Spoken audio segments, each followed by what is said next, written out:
What's good, everyone? It is International Men's Day and we're going to talk about male mental health.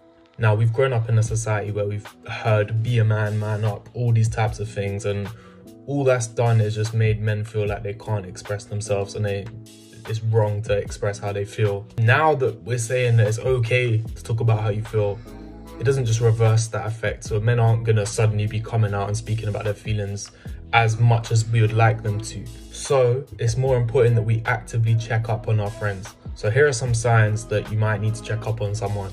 If they're being a bit louder than they normally are, they're being a bit quieter than they normally are, if they want to spend a lot of time to themselves, if they're drinking or smoking or doing drugs excessively and it's not very enjoyable, if they seem tired all the time, if they're not eating right, they're not keeping good personal hygiene, they just in general seem distant or less engaged when you talk to them. There are so many factors, so you'd rather ask someone how they are and really try and check in and they're actually fine than you to not do it. So please, if you notice any of these things, and there's so many more as well, if you notice any of these things, please personally go and ask them how they're doing in a personal environment, a comfortable environment, not in a big group situation where you're not going to be comfortable to talk about your feelings.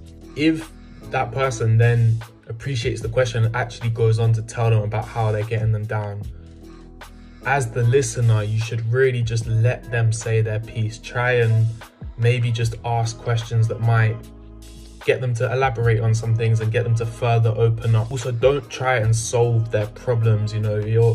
You're just there to listen and let them vent. You're not trying to solve their problems, because you're trying to solve their problem when you don't understand it and you don't know how it's affecting them, it's only going to make them dismiss it even more and feel like they shouldn't be upset about this thing. Listen to them, and if it is a really dark situation or an overwhelming situation, ask them, how can I help you? Is there anything I can do for you? Let them know that you're there for them.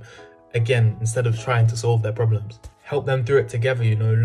Look for resources that could help them for them if it might be a bit embarrassing for them, and don't go spreading the information as well. They've come to you personally, keep that to yourself. So yes, please look out for these signs and check up on your people. And please, if you're going through something, try your hardest to reach out to someone and ask them. You don't have to obviously make it clear that you're not good. Try and find someone that you can talk to comfortably. Love.